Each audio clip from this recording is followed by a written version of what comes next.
Presidente Jair Bolsonaro encontra Geraldo Alckmin no Planalto após reunião de equipes de transição. Relator do orçamento e Alckmin propõe PEC para garantir Auxílio Brasil de R$ 600 em 2023 e você vai ver também. Alexandre de Moraes dá 48 horas para a Polícia Rodoviária Federal informar veículos e pessoas autuados em bloqueios. Confiança dos comerciantes retoma nível pré-pandemia. Reino Unido sobe taxa de juros para o maior nível em mais de 3 décadas. Novembro Azul, mês dedicado à prevenção do câncer de próstata, doença que atinge mais de 68 mil homens por ano. Agora no Jornal das 18h30.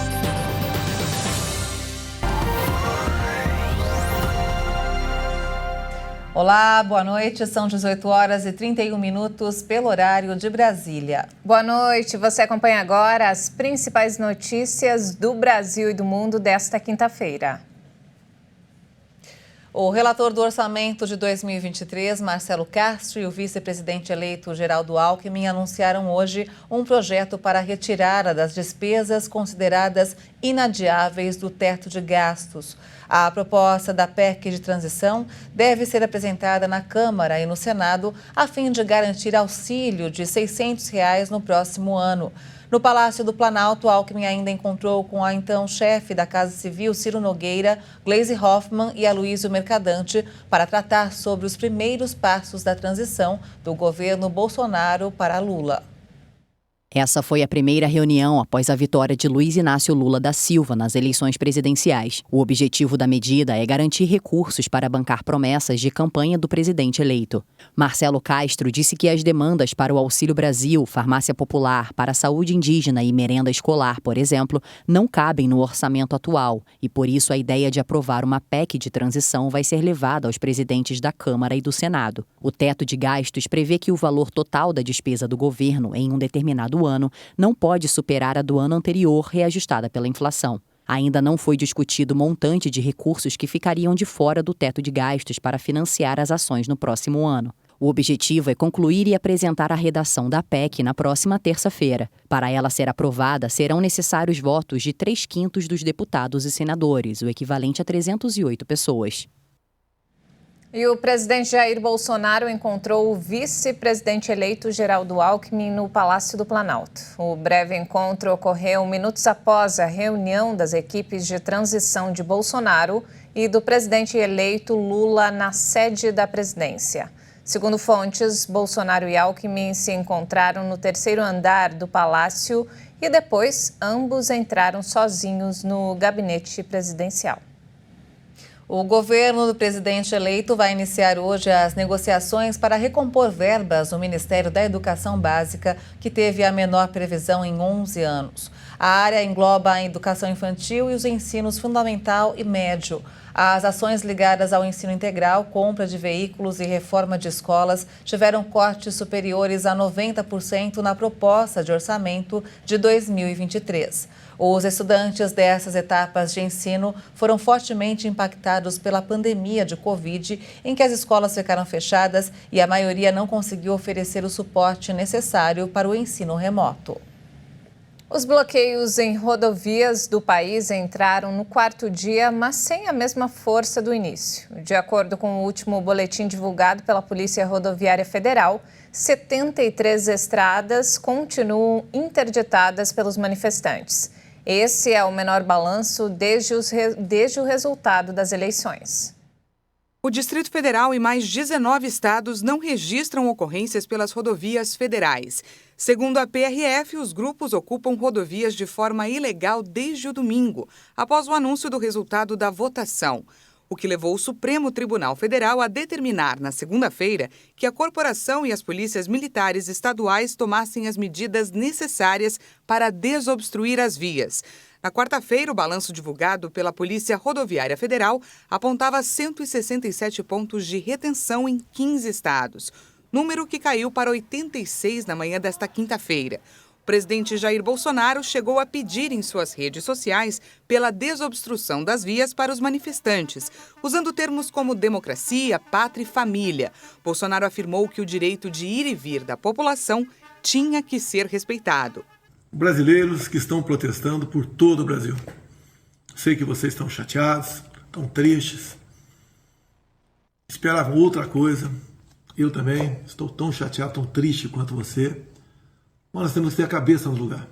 Agora tem algo que não é legal.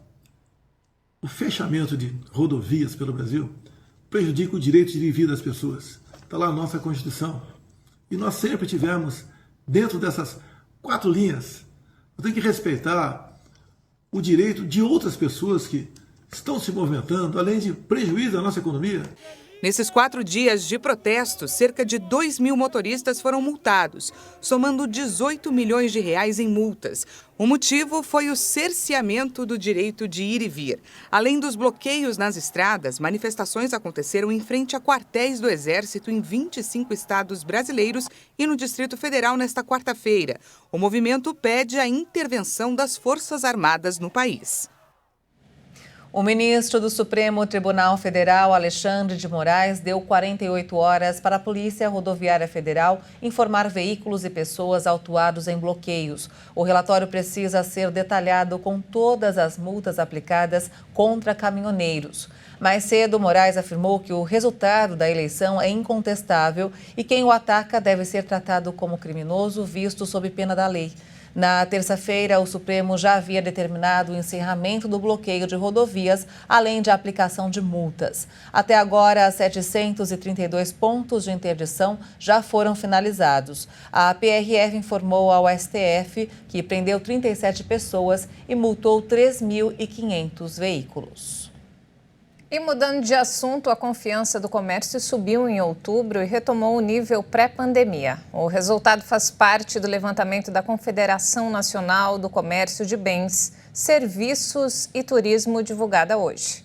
A nossa repórter Maria Clara Leite traz mais informações.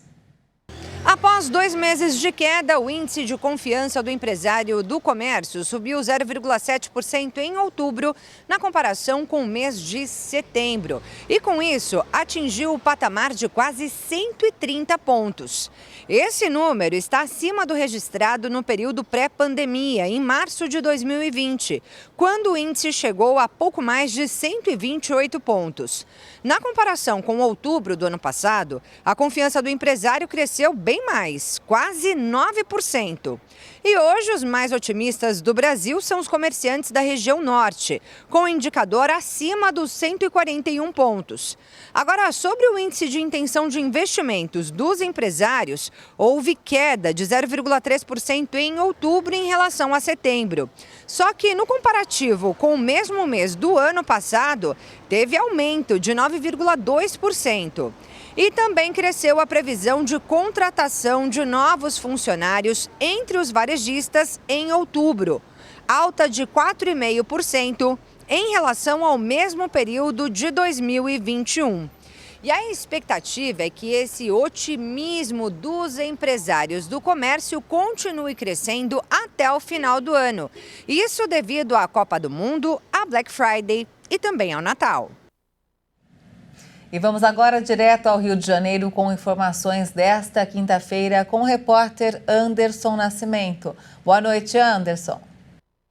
Boa noite, Maria Alice e Juliana. A Polícia Civil cumpre 12 mandados de busca e apreensão contra o Outbank. A Polícia Civil do Rio de Janeiro iniciou nesta quinta-feira a Operação Quimera contra Yuri Medeiros Correia, fundador da Outbank Pagamentos, empresa suspeita de estelionato e pirâmide financeira. A Delegacia de Defraudações, responsável pela investigação, saiu para cumprir 12 mandados de busca e apreensão no centro do Rio de Janeiro e em Niterói, na região metropolitana. Segundo o Ministério Público do Rio, pelo menos 30 vítimas perderam quase 3 milhões de reais entre 2020 e 2021. A Outbank não está cadastrada no Banco Central do Brasil e Yuri já é considerado réu pelo Ministério Público do Ceará por estelionato e organização criminosa. Segundo as investigações, o grupo comandado por ele tinha 4 filiais da Outbank em São Paulo, Niterói, Curitiba e Fortaleza. A Black Friday está chegando e muitas empresas já estão se organizando para receber os clientes. E quem entrou nessa foi a Light. A campanha de negociação de dívidas da Companhia de Fornecimento de Energia tem descontos de até 90%, que podem ser parcelados em até 24 vezes no cartão de crédito. Os clientes podem negociar as dívidas que estejam vencidas há 6 meses ou mais. Segundo a empresa, cada cliente terá o caso analisado individualmente e os descontos serão concedidos de acordo com o perfil da dívida. Para aproveitar, o cliente deve acessar a agência virtual da Light, acessar Black Friday Light e conferir se tem direito ao desconto, que é calculado e oferecido automaticamente. E para prosseguir com o pagamento, basta o cliente inserir o número do cartão de crédito. A empresa alerta que os clientes que já estão com negociação em aberto não podem participar da promoção. E um final feliz para a Pet Zaira, uma cadelinha que foi encontrada presa e amordaçada dentro de uma mala em Niterói, na região metropolitana do Rio de Janeiro. Zaira ganhou um novo lar. As novas tutoras, Fernanda e Shirley, estão felizes com a adoção. Mãe e filha passaram por uma triagem até serem escolhidas como as novas responsáveis por Zaira. Maria Alice e Juliana, bom final, não é? Bom, eu fico por aqui. Amanhã eu volto com mais informações do Rio. Até lá. Final feliz, né, Anderson? Que bom. Obrigada pelas informações e até amanhã. Ótima noite, Anderson. Até amanhã. E veja a seguir, Reino Unido sobe taxa de juros para o maior nível em mais de 3 décadas. E ainda, Novembro Azul é o mês dedicado à prevenção do câncer de próstata, doença que atinge mais de 68 mil homens por ano. Os detalhes em instantes, até já.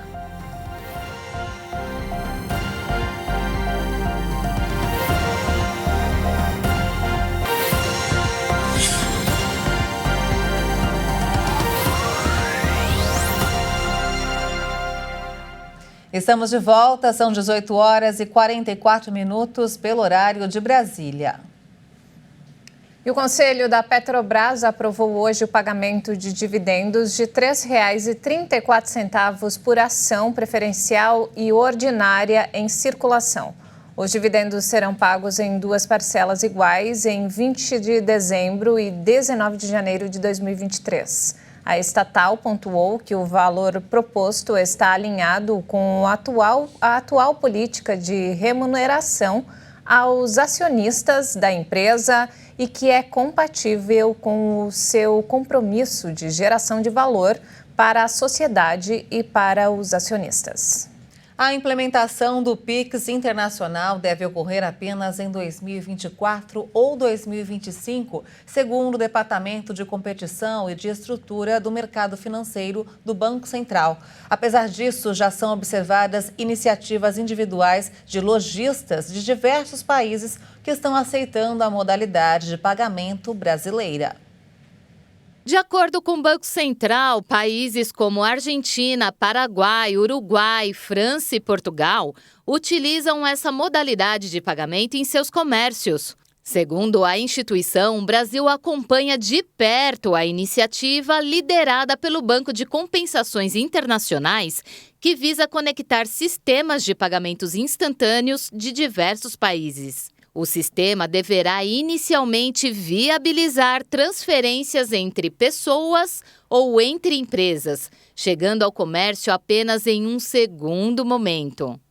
E vamos agora ao mercado financeiro. À volta do feriado, o dólar fechou em leve alta nesta quinta-feira, com investidores repercutindo a decisão de política monetária do Federal Reserve, o Banco Central Americano, que elevou as taxas de juros nos Estados Unidos em 0,75 ponto percentual, o maior nível desde 2008. A moeda norte-americana subiu 0,13% e encerrou o dia cotada a R$ 5,12 na venda. Já o Ibovespa, o principal índice da Bolsa de Valores de São Paulo, a B3, fechou em leve queda hoje. Pela manhã, o desempenho negativo foi puxado pela elevação nos juros dos Estados Unidos na véspera, mas reagiu apoiado nas ações de algumas varejistas. O índice caiu 0,03% a 116.896 pontos.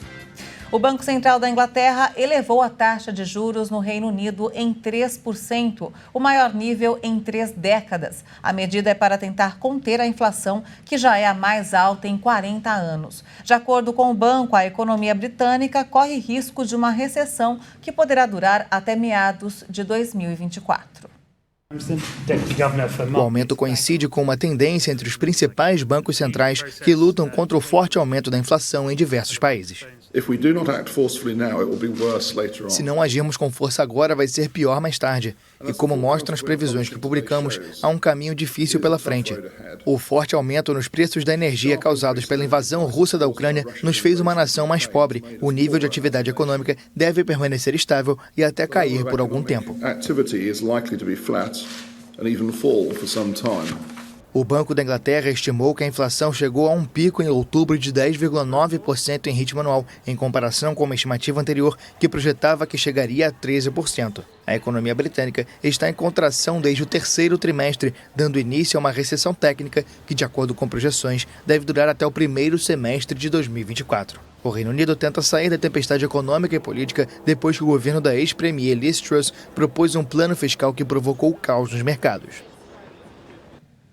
7 navios carregados de produtos agrícolas partiram hoje de portos da região de Odessa, no sul da Ucrânia, carregados com 290 mil toneladas de alimentos. A Rússia tinha suspendido a participação no acordo que libera o transporte de grãos da Ucrânia pelo Mar Negro, mas ontem, felizmente, voltou atrás.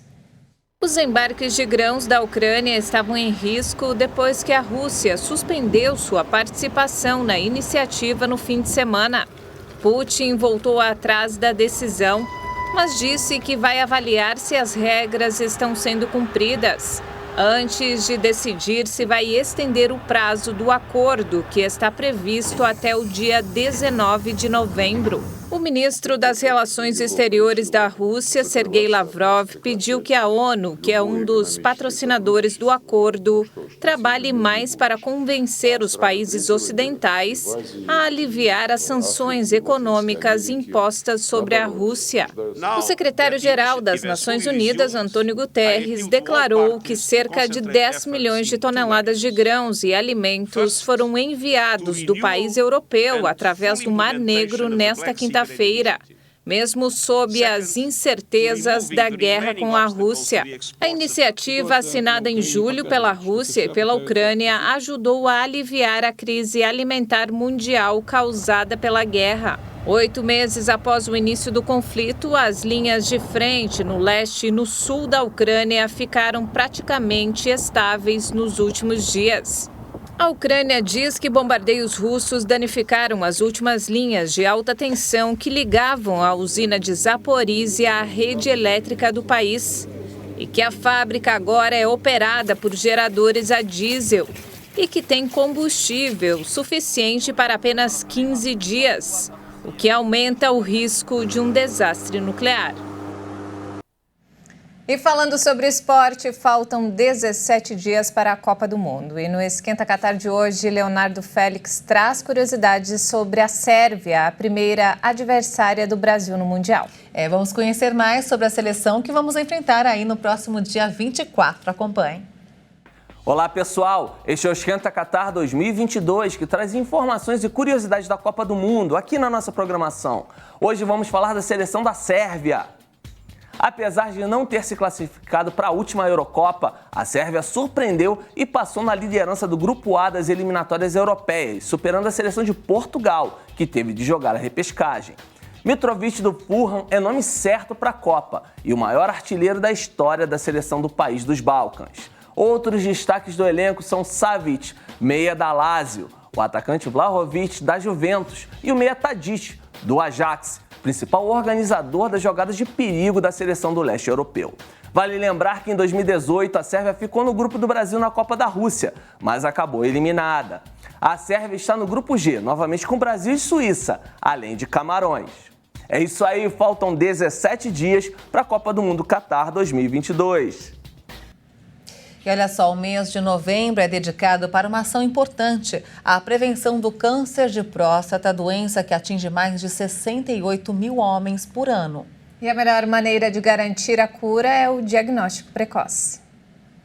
A próstata é uma glândula que só o homem possui e fica localizada na parte inferior do abdômen. A partir dos 40 anos, ela começa a crescer e passar por modificações.